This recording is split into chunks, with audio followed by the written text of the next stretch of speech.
radio.hk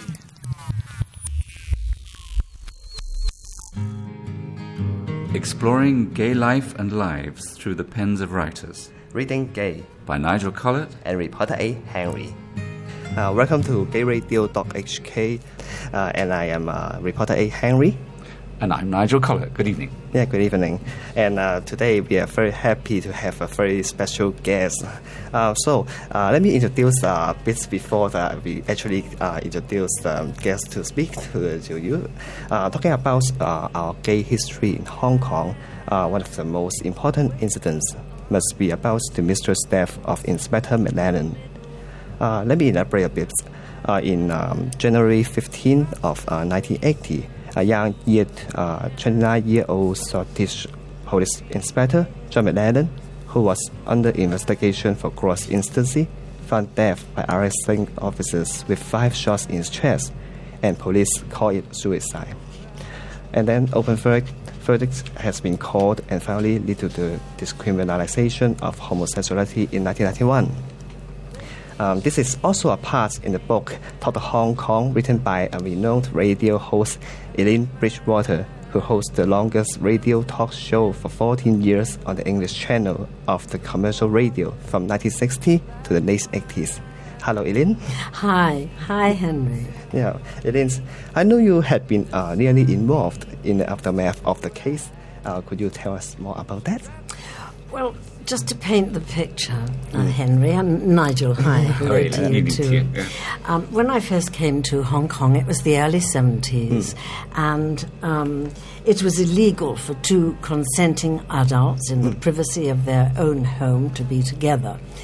I was personally appalled at this because I'd spent my life in the theatre and with broadcasters, and many of my closest friends were gay. And I was surprised at the ignorance and backwardness of this situation in Hong Kong and began to ask questions about it. And I was told that in Britain it had been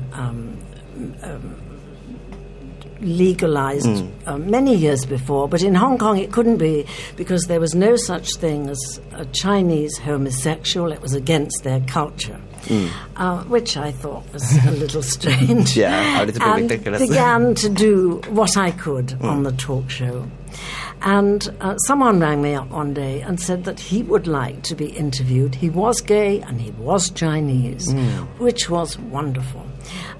We call him John, and he came into the studio and he talked quite openly and said to the listeners, if you want to ask me anything about being homosexual, ask me now because I will just speak the truth.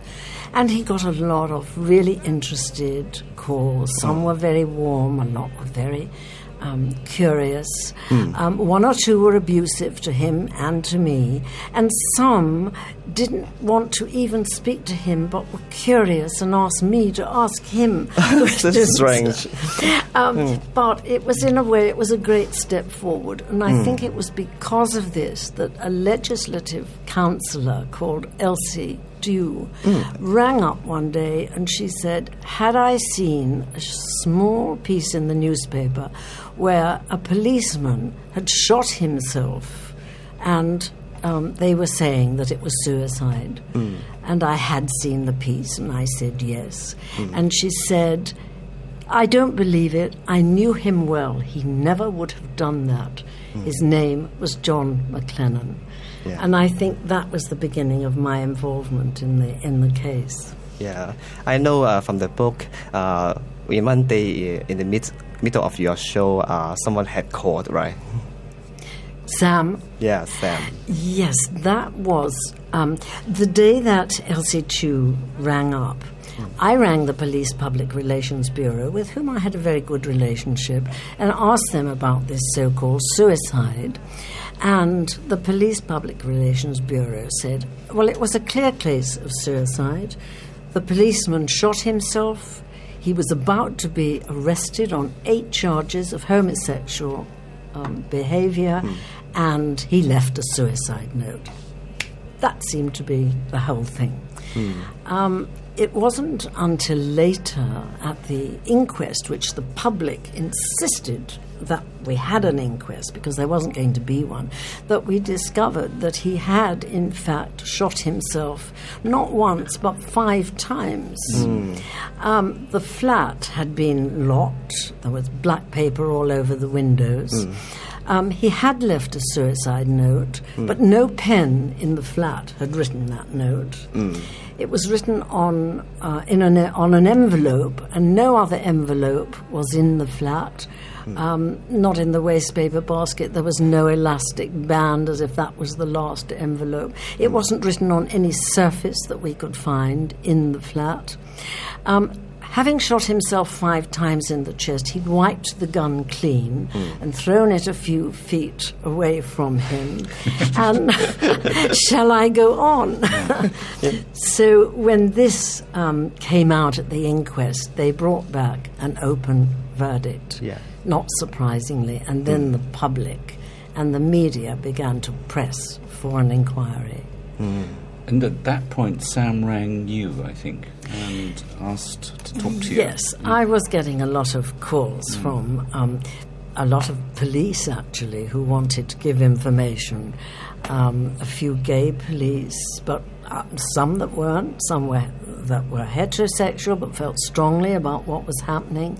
And in the middle of all this, I got a ring up, and my producer said, I think you need to talk to him off air. And he told me quickly, while music was playing, that he knew John McLennan, he knew him well. He had, in fact, had a homosexual affair with him, and he had information, and would I meet him? He gave his address to my producer, and after the show I went down to Sham Shui Po. We went to a very noisy Chinese restaurant. I had my tape recorder with me and recorded an interview. During the interview, he told me that why everyone was after John McLennan he didn't know, because there were other homosexual people who were really evil. One in particular was a man called Ian McLean, and he gave drugs to young boys in order to have sex, and he was a really evil man. Well, this was just a part of what he told me. And it was just a few weeks later, I was reading the news one day, and he had told me that Ian McLean had an antique shop in near Victoria Police Station in Central, and that he lived on the Peak. And I had to read the news, and I read, it gave no name, but it just said an antique dealer gave his address, was murdered last night. So suddenly I was connected with a murder. I had information. And from UK, Vince Carratu had been a very well-known detective, and he'd come out to make inquiry into this case. And I rang him and told him that I had this evidence on tape. And he said a few choice words, and he said I was about to interview him tomorrow. Damn. So he came and collected the tape. And as far as I was concerned, I breathed a sigh of relief and thought the whole thing was over. But interestingly, before anyone had been arrested, I noticed that Ian McLean's effects were being put on sale from his house on the Peak. So I thought, how interesting to go and look. And I went and looked. And I found, certainly, as I had been told, a few poppies growing in flower pots. His bed, which one could imagine all sorts of antics had taken place. But everything was very expensive, because he was a very well-known and affluent antique dealer. And as I was leaving, I noticed a big box of tapes in the corner of the room, and broadcasters are always short of tapes. I looked at them, and they said, background music and this and that. So I bought them, lot 171, and took it home and put on one or two of these tapes, and they were nice background music. And then suddenly out came the voice of the murdered man. It might be rather fun if we listened to his voice. here. You got the prize. Anyway, he was doing deals with people in Paris. He'd recorded all his phone calls, and here they were in this box. I consulted my lawyer, who was very sympathetic. He was gay himself, and he said, you have to play these, but we have to be very selective. You just listen to a bit of it. And so we did the program the following day. It was called A Voice from the Grave. And there was Ian McLean's voice doing these deals. I mean, they're going to get into a lot of trouble. You see what I mean? So where do we have to fear? Anything they can do? And he's obviously frightened. What can they do now? You don't think they can do anything, huh? But there's nothing dirty they can really get up to. You think I can sleep calmly tonight? Okay, anyway, it's been quite a day. So I'm $250,000 richer than I was this morning. Can I ask at that point, Aileen, did you connect in the tapes anything that McLean was saying with the gay community, or what he'd been doing in blackmailing policemen and using prostitutes on the behest of the police to prosecute other policemen? Oh yes, yes. He was quite. I mean, it was all quite open because he had made these tapes. For his own use. He didn't know they were going to be broadcast. In fact, we had a ring up from the wife of a business partner who said, I know that you're having an affair with my husband, and I don't give a damn as long as all the money that you two are making from your blackmailing exploits, I'm in on this deal. Wow. So, I mean, this was quite fascinating stuff. Did you manage to tie it to McLennan? Did McLean's tapes mention? No, it didn't. The tie-up with McLennan was simply Sam. So, when Sam popped up from nowhere, what do you think? What do you think in your mind? Should you meet him, or anything you want to know about the case? I did want to meet him very much. I could tell that he knew a lot. But, I mean, I was also getting a lot of calls from people that were neurotic. And in fact, Sam was quite neurotic. You have to understand that at that time, this was illegal. We're talking about a gay, persecuted community.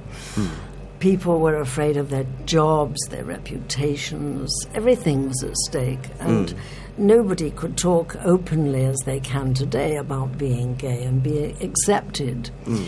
And, of course, it was a lot of blackmail was going on. Yeah. We had a feeling that homosexuality was kept illegal so that people in high places, there were a lot of gays in high places, 3 police commissioners in succession were gay. The Attorney General, the Justice, people high in the administration, in banks, they were in a position where they could be manipulated. So it paid the politicians to have them there, and they were under a constant threat. So it was a very powerful tool. Yeah. You too were under a threat at this point, I would have thought. Were you worried about your own safety in discovering and talking openly about all this? Well, I did have death threats. I had a letter one day which had the story of how John McLennan's murder had taken place. And, of course, it implicated policemen. And, again, I spoke to my lawyer friend and said, what can we do with this? And he said, well, you can read it, but you must throw cold water on it before you read it. You must say that you've had this through the post, and perhaps people would like to consider that maybe this was how it was done. Okay. And I read it, and then I got death threats, which I read out on air. That was my protection. You read just read the death threat. Okay. Yes, listen to this, folks. Wow, you won't walk safely in the streets tomorrow. You know, and I think it was like a huge protection, being able to broadcast. But do you know where's those threats from? No, I don't. One can only suspect. I have to say, on both of our behalves, that I think you're very brave. I mean, although it was on the air and it was open and it was your protection, nevertheless, there had been people killed in this case already. Yes. You were brave, I think you must say so. I think the thing that upset me, actually, more than the death threats, was having my telephone tapped. I thought that was... I had... a DVD that I wanted to play one night, and my equipment broke down, and I rang a gay friend who's a doctor still here in Hong Kong and asked him if I could come round and play this on his machine, and he said, yes, come around right now. So I said, okay, and I got there, and nobody but him and I knew that I was going to be there. I'd been there about 15 minutes when there was a knock on the door, and a man, he was a policeman, but he had his T-shirt, was on back to front, his hair was dishevelled, and he came in, and he didn't look at my friend. He came straight over to me. He knew that I was there, and he said, you've got to stop persecuting the SIU. They're good men, they're genuine men. And Quinn is a kind man. Quinn, who, in my view, had been a bully, a thug, and a blackmailer. This was what I felt and had said. And he said, he's a kind, sympathetic man, and you must stop it. And I looked at this man with horror, because he'd obviously been brainwashed. Yeah. And the SIU was Quinn's unit? Yes, it was Quinn's unit. And that young man threw himself off his balcony about 6 weeks later, which was very upsetting. But I went to the director of the telephone company at that time. His name was Eric Walker. I was so horrified, and I said, my telephone is being tapped. And he said, of course.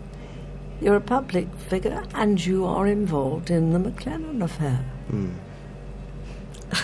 That was creepy. Yes. Yeah, so that's a very close surveillance under those ages. Yes, yes. And Elsie Tu's telephone was also tapped. It went. You know, that was a lot. But any complaint you have filed to the maybe police or some authorities? No, I just broadcast the fact that my telephone was tapped. I had other evidence. Another young man who had told me that he'd come to Hong Kong because he'd fallen in love, and he didn't have a valid passport, and he told me about it, and on the telephone at home. He used to come on air and tell me various things, and he told me that, and the very next day his flat was ransacked. They found the passport, which was not valid. He'd gone to Somerset Mount House and found someone who died and had got a fake passport. They came in, broke into his flat, arrested him, and he was 2 years in prison. One thing that struck me from your account is that when you were investigating what Sam had said, it took you into the gay world of Hong Kong at the time, which must have been quite interesting, and it's something which none of us know about anymore. Would you like to tell us a little bit about that? Yeah. Well, I don't know that it took me into the gay world particularly, except that he did take me to places where the gay community met, because they couldn't meet openly, and so they obviously went to places of their own. And Disco was one place. Yes. Yeah. And when I was there, I met a lawyer who in fact had been arrested for homosexual activities, and he was a brilliant lawyer, and they called 8 male prostitutes as witnesses. He'd been set up because he was very outspoken and was doing a good job for the homosexual community, and he proved each one of these male prostitutes was lying, and he was acquitted, and he went away. But he came back to Hong Kong to give some evidence about the McLennan affair, and I met him there and did a short interview with him and played it on air the next day. And immediately the police public relations bureau rang up, and they had nothing against me for broadcasting this. They just said, where did you meet him and what was he doing, etc. There was a lot of interest in that case. They're really irritated. Yes. So what's the feedbacks from the public? Divided, but I would say 70% were in favour of having an open inquiry. Unfortunately, we didn't have an open inquiry. John McLennan, the forensic specialist who in fact examined John McLennan at the time of the inquest, gave evidence that the first shot had gone through John McLennan's heart, liver, aorta, diaphragm, and lodged in the 9th thoracic vertebrae. He then shot himself 4 times after that. At the inquiry, they brought a forensic specialist out from London who, after the body had long been cremated, said, no, it had happened the other way round. The one that went through the heart was the last one, and that's why he was capable of doing. That sort of evidence was passed at the inquiry. John McLennan had a very close friend. It was the friend of his parents, actually. She was a Scottish lady who lived in Home Antyn. And she was going to see John the night before he supposedly had committed suicide. And she went to the police and said, I'd like to make a statement in the inquiry. And so they couldn't refuse her, and so they said, yes, all right, make your statement. But then they didn't give her a chance to give that evidence. With myself, they said that I could be a witness. They wanted me to be a witness, and would I write my statement? So I wrote my statement about everything that I knew, the telephone tapping, the whole bit. And they said, no, we don't want that. We want you to go into the witness stand and say you know nothing. And we have a criminal libel suit over your head for reading that story implicating the police in this affair. So it was just a way of gagging, the whole inquiry was orchestrated. But I was terrified. Seems there are many nasty things wanted to be covered up. They weren't very happy times, Henry, that's true, they weren't. But having said that, Nigel, Henry, I think John McLennan did not die in vain. There was a huge outcry about the injustice of the whole situation, this abuse of human rights with the law as it was, and it was a huge step forward to having the law changed. I think from our knowledge of it, it began the process of the fight for decriminalisation, which took another 10 years to pass. But it did pass at the end. Yes. There always has to be something nasty happens to make something change. Yes. In this case, it was this case. Yes. So we should be thankful to him too, I think. Yes, I think so. I just curious about Sam, who was your first witness in the case. You have seen him 2 times, right? Yes, more? 2 or 3 times, yes. I thought he obviously knew John McLennan very well, and was very concerned with the case. But I was due to meet him on another occasion, and he rang me, and he was in Queen Elizabeth Hospital. He had a phone call to say that there was a job going in Central and would he go. And when he got there, there were 3 members of the SIU waiting for him, and they beat him up badly, so much so that he was taken to hospital. And I did meet him after that, and he lifted his T-shirt and showed me his wounds, and he certainly had been beaten up. And then, years later, someone who I knew very well said, "I've got a young man here, he wants to see you," and his name's Sam. And I said, "Oh, I lost touch with him, please bring him," which she did, but unfortunately he didn't live very long after that because he was dying from AIDS. Oh, yeah, that's bad. Yes, it was very sad. Yes. Do you think, Aileen, there's any prospect of any of this going further? Justice was never done. Do you think there's any chance of it being done now? Yeah. I don't know, Nigel. I'd like to think there was, but I don't know how. But how? For the inquiry, how long did it take after the death of the Madeleine? Oh, the inquiry, it lasted longer than the Nuremberg trials. At least 18 months. Cost the taxpayer 18 million, which doesn't sound much now, but at that time it was a lot of money. And all it was just a cover-up. Yeah. But I know you still keep some information on hand about this case. And do you have any progress so far for your investigation yourself? Anything you can share with us? I don't know. I think only that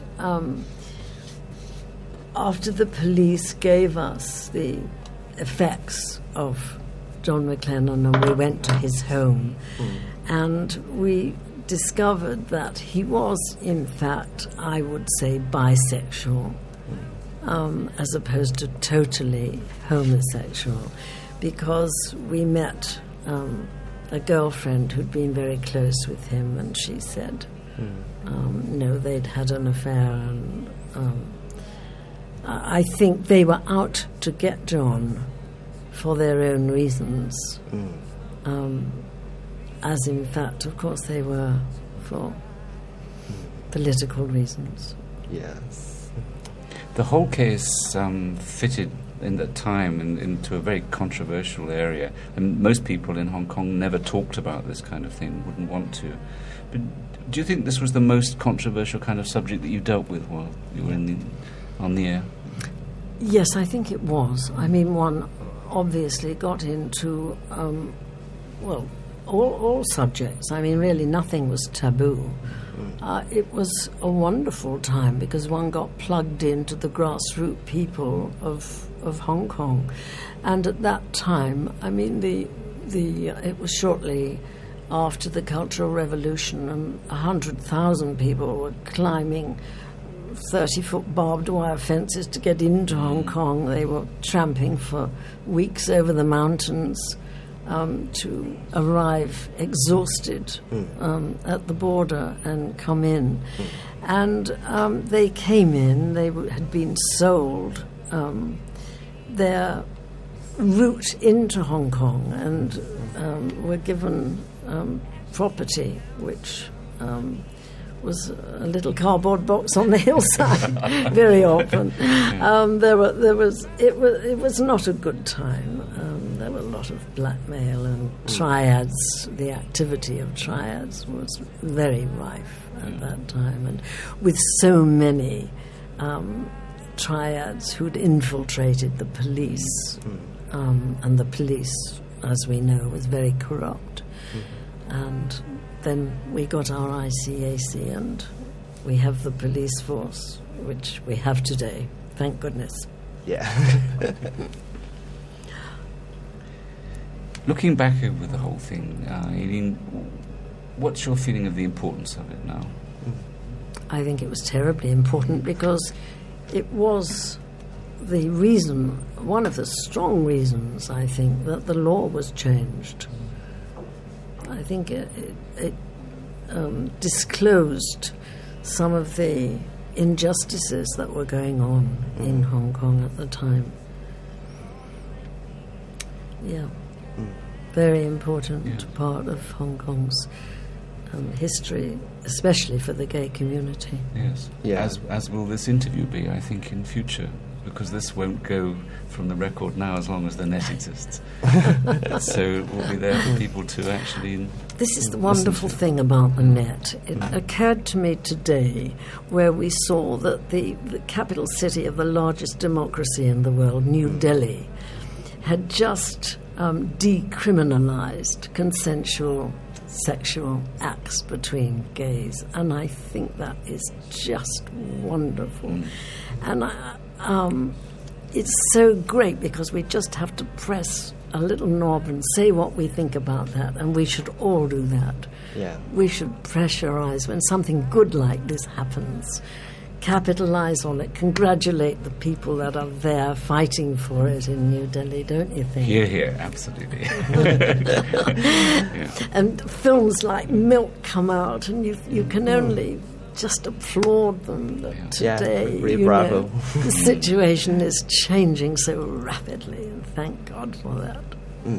Okay, so that's for the part one, and back to the part two, we'll have more personal sharing with Aileen. Okay.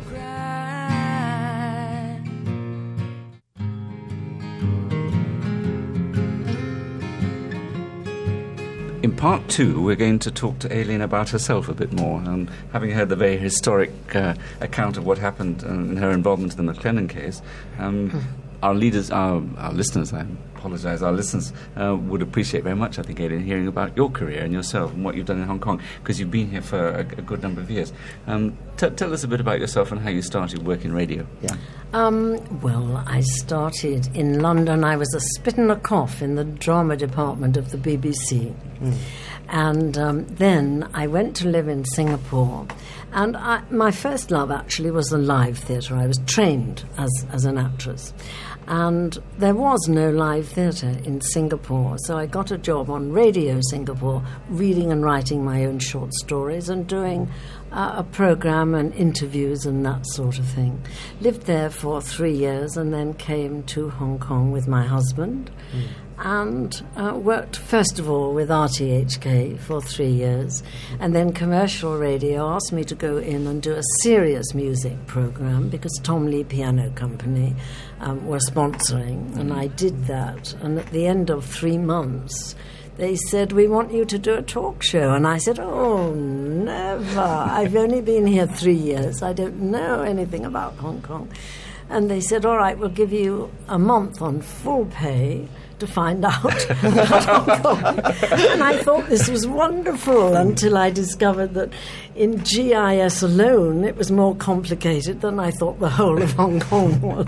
So I went back and said, "You know, that 1 month, do you think I could have 6? And they said no. So I began the talk show, which was just wonderful and a great privilege. And the talk show was aimed at almost anything in current life in Hong Kong. Yes, it was. Yeah. But of course it uncovered great needs, and I guess the first one was the enormous desire of the young Chinese to learn to speak English. And they used to ring up the programme to practice their English on me. And my producer said, no, you've got to have a subject. So they would say, well, I want to talk about the death penalties or whatever. And this was not really very satisfactory. And so someone from the university suggested that I make some tapes. And they were called Talking to Aileen tapes. And they were devised by the university, recorded in commercial radio, and sold for the price of a blank tape, so that the younger generation who couldn't afford to have a tutor could buy these tapes. I often thought that they maybe bought them and then listened to them once or twice and rubbed them out and put on their favourite pop singer, but it didn't matter. They sold tens of thousands, and we did 3 of them. Talking to Aileen about sounds, talking to Aileen about inflections and all this sort of thing. So that was great. That was really the first thing that came out of the programme. The second was the kidney patients trust fund, because we had a ring up one day from a lady whose son had been playing with another young man, and she noticed that he was getting very weak and was putting on a lot of weight, and she didn't like the look of him. And she mentioned this to the boy's parents, who said, oh, they'd got 6 other children and no money and they couldn't help that. So she took him, she was a European, she took him to the doctor, who said he'd kidney failure. And, I mean, all this came out on air, and we thought that it was quite easy for someone who needed dialysis treatment to get it, and found that it wasn't. And the young man died on the operating table when a doctor had come forward from the talk show and said that he would personally assist this young man, but we were too late.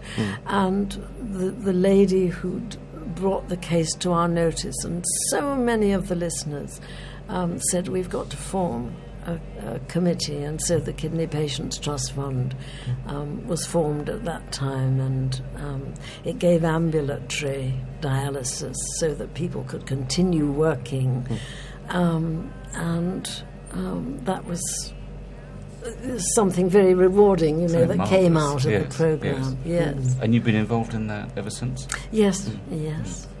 Not so much anymore, because government now is giving a much better service to kidney patients.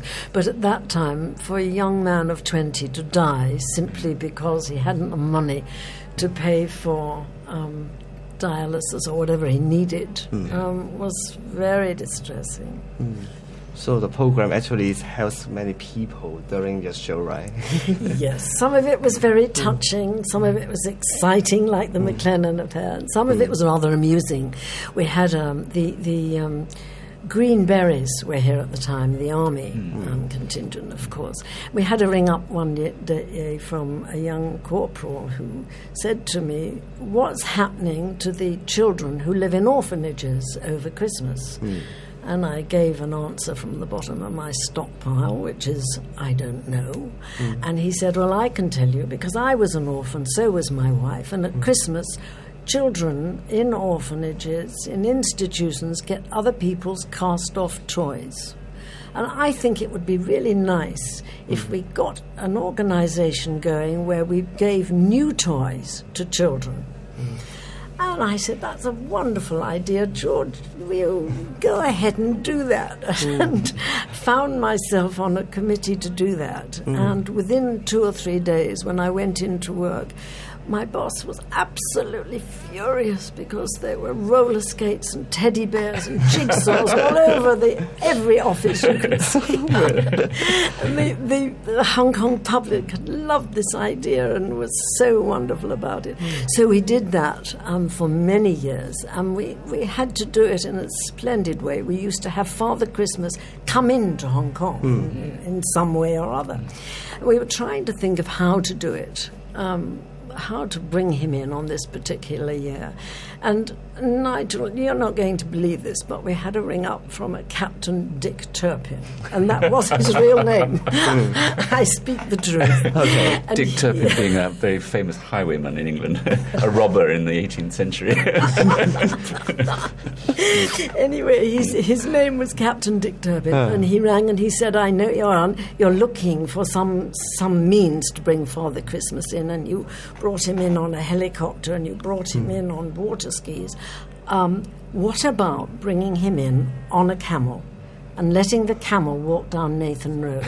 And we said, where, Captain Dick Turpin, are we going to get a camel? And he said, I've got one. And it seemed that the Agriculture and Fisheries Department had confiscated a camel that had come in with a Japanese circus, and he'd been cruelly treated. And they had confiscated this camel, given him to the army. I'm not quite sure why the army got him. But anyway, they had him, and they said they would bring him down to the top of Nathan Road, and the camel would walk down Nathan Road, and he would go into the hotel, the New World at the bottom, you know, the hotel at the bottom, which had just opened. And we thought this was a wonderful idea. And so it was arranged that the camel would walk down the bottom of Nathan Road, turn left, cross the road and go in and stand there. And then people would come and bring the new toys for the orphans, and that would be our collection. And the night before this was to happen, there was a very well-known TV personality called Russell Spur. Russell's son is still here, and he'll probably remember this. Russell was terrified of this. He said, this camel has been cruelly treated. The press will all be there. There'll be lights in its eyes. It will run amok and it will kill people. Well, I certainly didn't sleep all night, and neither did quite a lot of people, but Captain Dick Turpin assured us that it was a very benign camel and it would be fine. And in fact it was, and and the whole thing was wonderful. But what was quite interesting was that a family came up from New Zealand, and they said, excuse me, but why are all these people bringing new toys? And little children were coming in with huge pandas and this sort of thing. Why are they doing this? And I said, oh, it's for the children in orphanages over Christmas. And the lady said, how amazing. The churches collect cast-off toys where we come from for this. And this went to show the generosity of the Hong Kong people. They are very generous. Yeah, hugely so. I think Hong Kong has one of the highest, if not the highest, rates of charitable giving anywhere in the world. But the third charity you've been involved in too, isn't there? Helping Hand. That was for the elderly, yes. That was as a result, as I say, of the great influx of refugees. 2,000 a day were coming in legally through the turnstiles, but 100,000 were coming over, scrambling over the hills. And in fact, an interesting case, I had a ring-up from a young university student who said, Aileen, you know we've jailed the Good Samaritan. And I knew exactly what he meant, because the day before, an old man who lived in Sao Tao Kok, which is the no-man's land between China and Hong Kong, had been arrested for aiding 3 illegals, and he was then in prison. The man had lived there making ice cream in Sao Tao Kok and looking after his 6-year-old grandson. And one night there was a knock on the door, and he opened the door, and these 3 illegals were there, and they had scrambled for weeks over the mountain. They were exhausted, they were hungry, and he took them in, and he was feeding them when there was a knock on the door, and the police burst in, arrested 2 of the illegals and the old man. The third one was having a bath, and he managed to escape.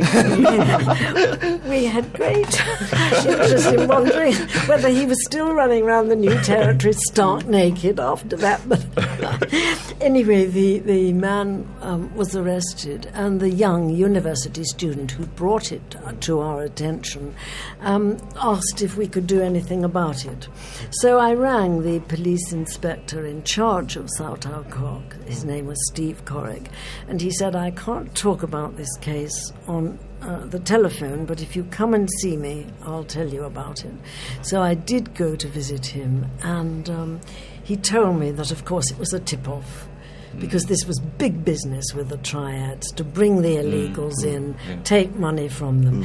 And we had a sort of cat and mouse game that went on at the time. It was called the touch base policy. If the illegals could get it into Central and give themselves up to immigration, they could stay.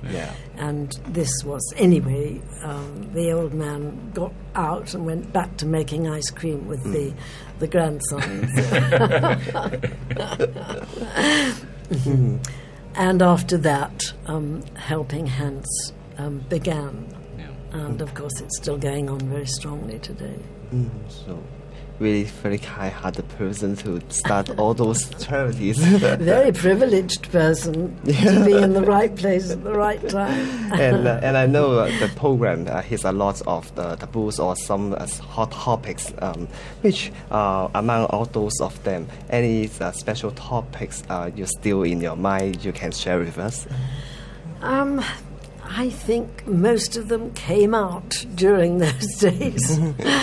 I think there's always, the problem with the elderly, we still have so many thousands of people living in intolerable conditions in Hong Kong, which is very sad. I had how Helping Hand started. I had a ring up from a regular caller. He was a Cockney, and he said, "Yeah, you're never going to believe this." And actually I didn't, because he came on the air frequently and was given to exaggeration. But he said, "I found 100 old men living in cages." And I thought, well, if he's found 10, it's a story, so let's go. So I took my tape recorder out to Chin Wan, and he led me down some narrow, winding industrial buildings. And we came to one tenement building with 2 big wooden planks across the door and a demolition notice up. And we climbed over the planks, climbed the 7 flights of stairs, which were covered with newspaper and orange peel and cigarette ends and spit. And when we got to the top, I waited for our eyes to be accustomed to the darkness, and then saw what I can only describe as a horrific pet shop. There were old men in cages from floor to ceiling, or what was left of them, and one in front of me was sitting cross-legged, tearing meticulously at a Chinese newspaper and muttering, and he was sharing his cot with a family of mice. And I went further in, and Bob, of course, Bob Saunders was the man who brought this to light, said, come in, you ain't seen nothing yet." And I had seen enough, but I went in and I saw what I could stop my heart beating, because I thought it was a corpse. And he was motionless and thin and white, and I put my hand through the bars of the cage, and his eyes turned to look at me, and I saw a look of such abject despair. I knew I would remember it always. And so then I got my tape recorder out and said, "Do any of these people speak English?" And found 2 or 3 that did. I found Mr. Wan. He'd been an old ship's captain, and then a night watchman, and then a down and out. Mr. Lai had worked in the paddy fields until arthritis had made it impossible for him to work and earn a decent living anymore. Mr. His crime against society was that he'd run out of money because he'd lived too long. And one felt something had to be done for these people, and next day I broadcast what I'd heard. And again, our wonderful listeners came forward and said, we must form a committee.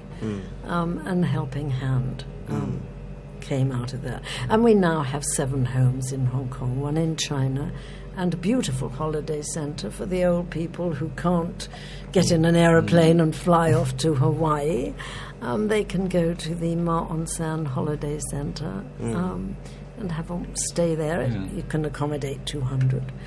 And it's very beautiful. It's nice to see the power of radio doing some real good like that. Yes. But you also had some fun interviewing celebrities and different kinds of people. All over the world. So tell us about some of those. Well, after I'd been doing the programme for about 8 years, I gave in my notice because, 8 years of answering the telephone every day, whatever is happening, it's enough. And so my boss said to me, well, I'll tell you what, in future, you go away when you fancy somebody really interesting and go and get an interview. And at that time, I was talking to Rotary very often in the lunch hour, maybe to get money for Helping Hand or for something. And at the end of one of my talks, somebody said in question time, is there anyone in the world that you haven't interviewed that you'd really like to? Now, my mother was born in India, and I adore India. And I said, oh, yes, Prime Minister of the largest democracy in the world, Indira Gandhi. And he said to me, okay, write me a letter about it and I'll see what I can do. And I thought, it was just a young man in Rotary here. So anyway, I wrote the letter and forgot all about it. And 3 months later, very late one night. The telephone went. It was very crackly, a terrible line, and a voice said, "You have asked for an interview with our Prime Minister." And I said, "Yes. Can you come next Saturday?" He actually did it. Get the Air India flight that leaves at 11 o'clock, and you will be met by the car. So I was so excited, and I went in the next day and said to my boss, "I've got an interview, my first really big interview. I've got an interview with Indira Gandhi." And he said, "Wow, where's the letter?" "Well, I haven't got a letter. It was a phone call." "You plan to go to India on a phone call? Forget it." So I said, "But I can't throw this up. This is a wonderful chance." Yeah. And after a long time, he said to me, "Okay, go. I'll give you the week. Go. But if you don't get the interview, don't come back." So I did fly to India. I was met by the limousine. I was taken to the hotel, and and everything seemed to be wonderful, except that the morning of the interview, I had a ring up from the lady who had originally called me in Hong Kong, and she said, "I'm terribly sorry, but there's been a massacre of in the caste system, the lowest form caste, and the Prime Minister has flown out. You can't do your interview, but you can have it next week." And I said, "But I can't stay next week." And she said, "Well, I'm terribly sorry." And I thought, "Oh, what have I done? What have I done?" And for the first time, I left the hotel, got a taxi into town, and sat in the hotel having a lime and soda. And you know how sometimes you get a feeling? And I got a very strong feeling that I wanted to go back to the hotel where I felt I'd been a prisoner because I hadn't dared leave, because they'd said to me, "Don't leave the hotel. That is your interview, but if she can get you in before." So I'd been trapped. But I suddenly had a feeling I had to go. And I remember putting the money for the drink I didn't even wait for the bill. I just got in a taxi and went. And there was the managing director of the hotel walking up and down, saying, "We've been looking for you everywhere. The Prime Minister can see you, but only if you can get there before 5. I looked at my watch. It was 20 to 5, and we were at least 15 minutes away from Government House. I ran upstairs. The key wouldn't go in the lock. I went into the room. I was in jeans and a T-shirt. My tape recorder was all over the place. I grabbed everything. I ran down. And there, Francois Mitterrand was in town with his entourage, and the whole foyer was packed. Everybody was waiting for taxis. So I ran down the bottom onto the main road, and there was one of these little motorbike things. And I got in, and I said, "Double your money if you can get me to Government House in 10 minutes. So he went up streets, and I tried to reach over and say, no, it doesn't matter, I'd rather live. But we went up streets the wrong way and across traffic lights, bump, and we arrived at Government House. And, of course, there were 2 soldiers with their guns and their bayonets and everything, and they put it across. And I said, "I've got an interview with the Prime Minister." And they said, "Where's your paper?" "Haven't got a paper. It was just a phone call." And sorry. And I said, "Oh, please let me. I've come all the way from Hong Kong." And they said, "Oh, Miss Hong Kong, certainly." And they took me, and I got my precious interview. And of course, from that, the rest followed. The rest were easy. Well, but how's the interview itself?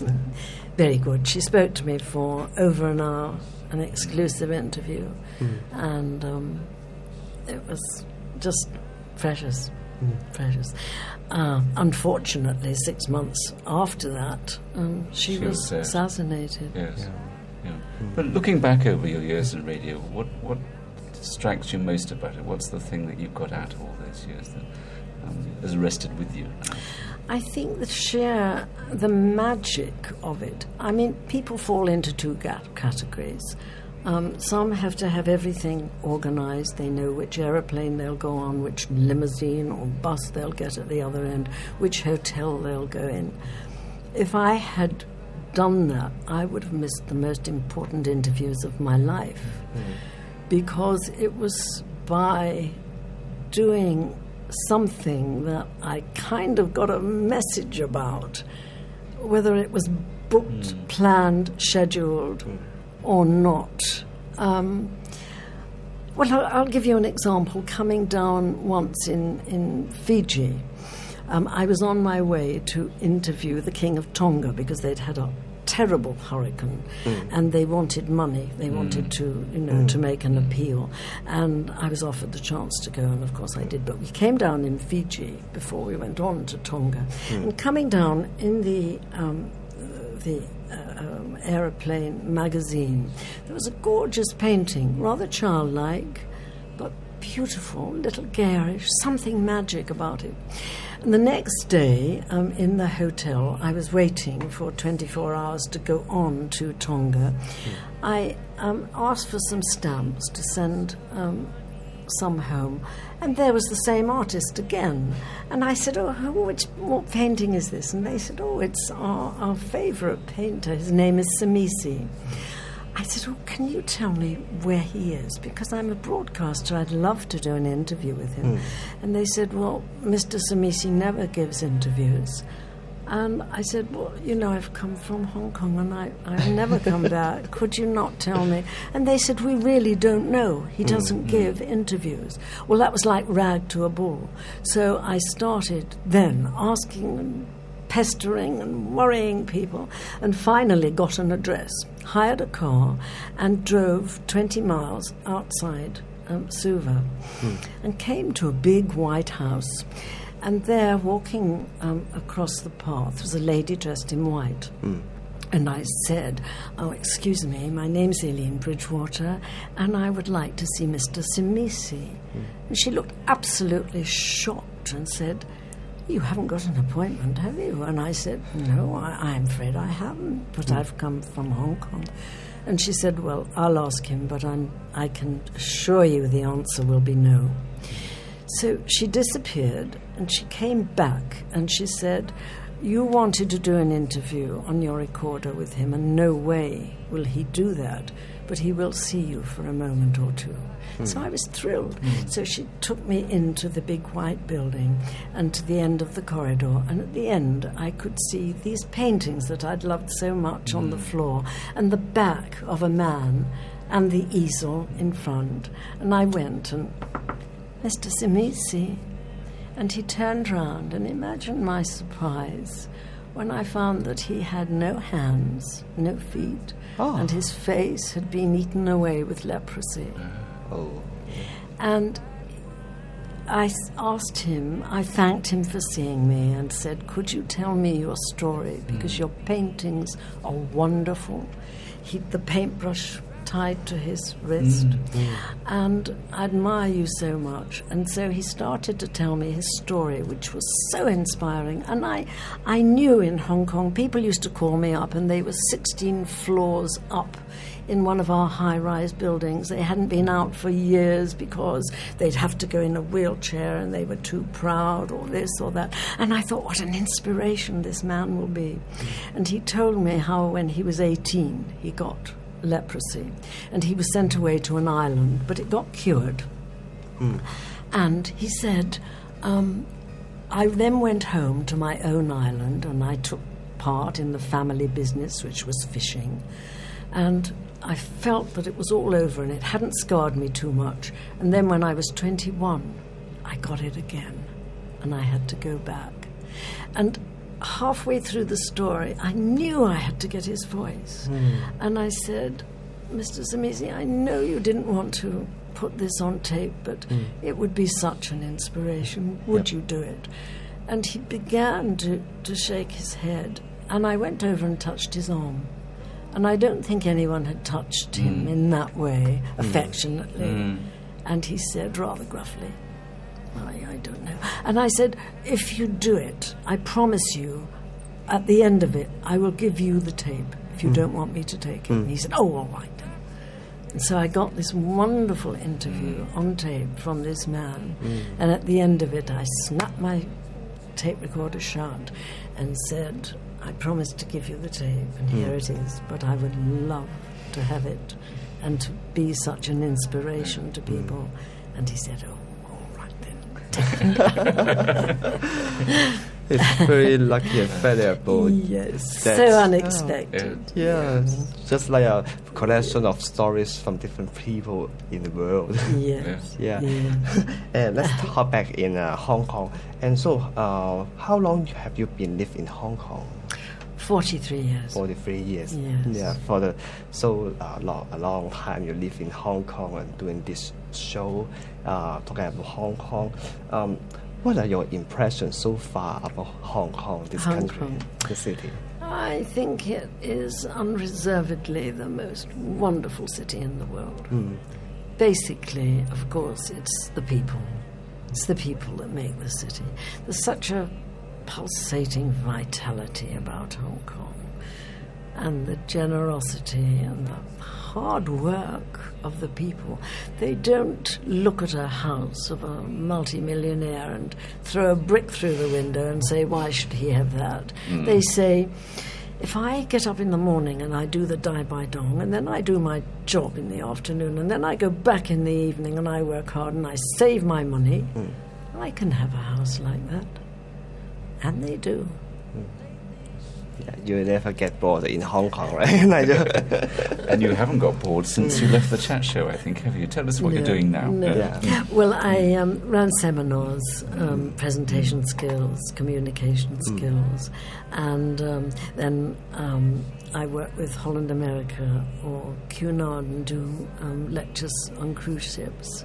They fly me to India and I come back in, or Australia and come back in, and spend 2 or 3 weeks talking about Hong Kong or wherever we've been, Philippines, anywhere that I've worked or lived that I feel I can talk about. Or I've done programs. I've done a lot of tourist programs for various places, or sometimes just do a talk show for the passengers who go in, have their coffee in the morning and discuss with them current affairs, or interview the ship's doctor.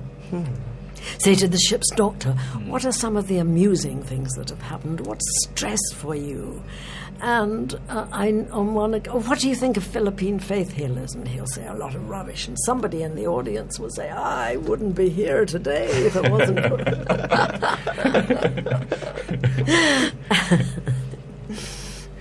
It has been tremendous pleasure talking to Aileen tonight, and thank you very much for being with us. Yeah. Pleasure's mine. Yes. And we wish you great success in whatever your next career after this will be. So we'll wrap up tonight's session. We'll say good night from Nigel Collett. Yeah, and recorded Henry, and thanks again, Aileen. Good night. Good night. Good night. Bye.